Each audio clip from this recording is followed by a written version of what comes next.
улсын ерөнхийлөгч санаачлан улсын хурлд хүнсний хангамж аюулгүй байдлын талаар авах зарим арга хэмжээний тогтоолын төслийг сая улсын хурлын дараад өргөн мэдүүллээ.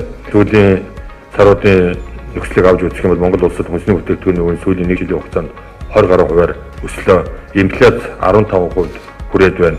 Хүнс шатхууны үн инфляцийн 50%-ийг бүрдүүлж байгаа. Нэгс нь инфляцийн өсөлт бол шатхуунаас хүнсний үнийн өсөлтөд шуулжилталж байна гэж үзсээр үзэж болохоор байгаа.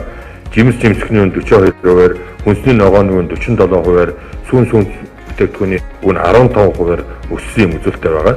Хүнсний хангамж, нийлүүлэлтийн нөхцөл байдал, энэ тээвэр логистикийн асуудал, олон улсын нөхцөл байдлууд цаашдаа үргэлжлэх, хэдийн үргэлжлэх нь бол хугацаа бас тодорхойгүй байна.